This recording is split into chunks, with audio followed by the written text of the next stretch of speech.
இவ்வளவு பேர் இப்படி திரண்டு வந்து உங்களோட அன்பையும் ஆதரவையும் எனக்கு கொடுக்கும்போது இன்னும் உண்மையா உங்களுக்காக உழைக்கணுங்கிற உணர்வு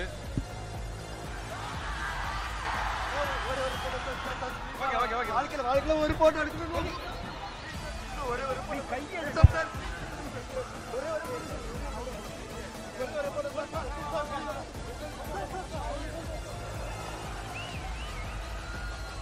என்ன சொல்லிட்டு இருந்தேன்னு மறந்துட்டேன்.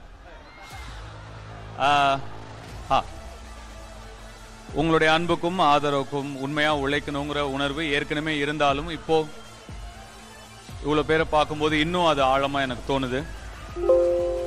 எவ்வளவு நன்றி சொல்லாலும் பத்தாது. எவ்வளவு நேரமா இங்க காத்துட்டு இருக்கீங்கன்னு தெரியல. ரொம்ப ரொம்ப என்னுடைய ஆள் மனசுல இருந்து உங்களுக்கு நன்றி. நான் கோயம்புத்தூர் இதுக்கு முன்னாடி ஒரு ஈவெண்ட்கா வந்து ஒரு 9-10 வருஷம் இருக்கும்னு நினைக்கிறேன். அதுக்கப்புறம் இப்பதான் வரேன். துள்ளுவத இளமை, காதல் கொண்டேன்லாம் நடிக்கும் பொழுது நிச்சயமா இந்த இடத்துல ஒரு நாள் நான் இப்படி நிப்பேன், இவ்வளவு பேர் எனக்காக வந்திருப்பீங்க நான் நினைச்சு பார்த்தது கூட கிடையாது.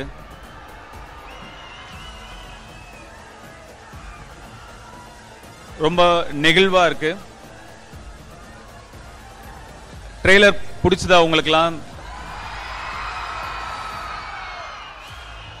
ஒரு படம் நடிக்கும் போது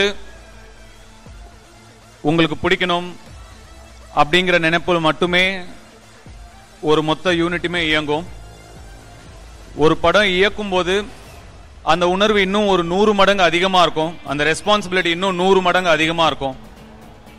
எப்படியாவது உங்களுக்கு வந்து சேரணும், உங்களுக்கு அதெல்லாம் பிடிக்கணுங்கிற ஒரு எண்ணத்தை தவிர வேற எந்த எண்ணமுமே கிடையாது. அதுக்காக என் கூட நிறைய கஷ்டப்பட்டாங்க. என்னோட entire cast and crew, technicians எல்லாருமே பயங்கரமா ஹார்ட் ஒர்க் பண்ணியிருக்காங்க. அவங்க எல்லாருக்கும் உங்க முன்னாடி நான் என்னுடைய நன்றியை சொல்லிக்கிறேன். என்னுடைய சீனியர் ஆக்டர்ஸ் அவங்க Sathyaraj sir, Parthiban sir, Rajkiran sir, Samuthirakani sir, இவங்கெல்லாம் சீனியர்ஸா இருந்த போது கூட என்னோட விஷனை புரிஞ்சுக்கிட்டு, சார் இது இப்படி வேணும் அப்படி வேணும் சத்யராஜ் சொன்ன மாதிரி கொஞ்சம் நான் மைக்ரோ மேனேஜ் பண்ணுவேன் தான். அப்படி சொல்லும் போது கூட கொஞ்சம் கூட யாருமே முகம் சொல்லிக்காம அதை புரிஞ்சுக்கிட்டு எனக்காக நடிச்சு கொடுத்தாங்க. அதுக்கு ரொம்ப கடமைப்பட்டிருக்கேன் சார். ரொம்ப நன்றி பார்த்திபன் சார், ரொம்ப நன்றி சத்யராஜ் சார், ரொம்ப நன்றி.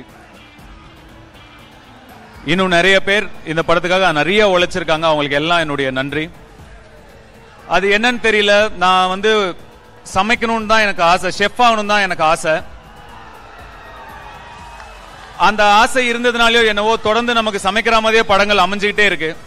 இப்போ ஜகமே தந்திரம்ல பரோட்டா போட்டோம், திருச்சிற்றம்பலம்ல வந்து டெலிவரி பாயா இருந்தோம், ராயன்ல ஃபாஸ்ட் ஃபுட் வச்சிருந்தோம், இந்த படத்துல இட்லி சுட்டுக்கிட்டு இருக்கோம்.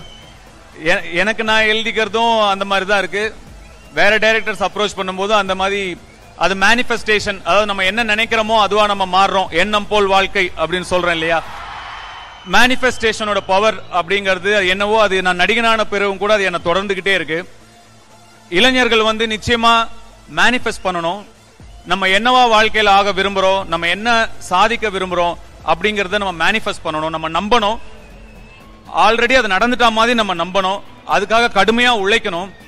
அப்ப நிச்சயமா யார் வேணா என்ன வேணா சாதிக்கலாம்.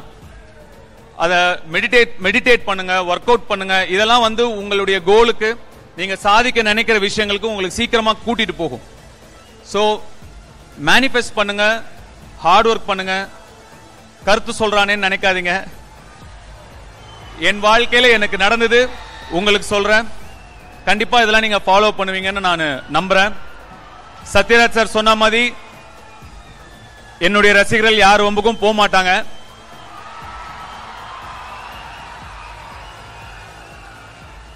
அதுல எனக்கு பெரிய கர்வமும் பெரிய சந்தோஷமும் இருக்கு.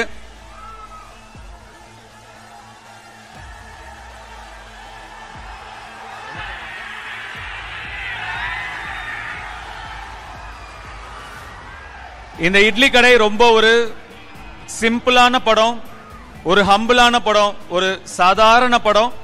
ஆனா உங்க ஃபேமிலியோட, உங்க குடும்பத்தோட, உங்க குழந்தைங்களோட போய் ரசிச்சு எமோஷனலா என்ஜாய் பண்ற ஒரு படமா இருக்கும்னு நாங்க நம்புறோம்.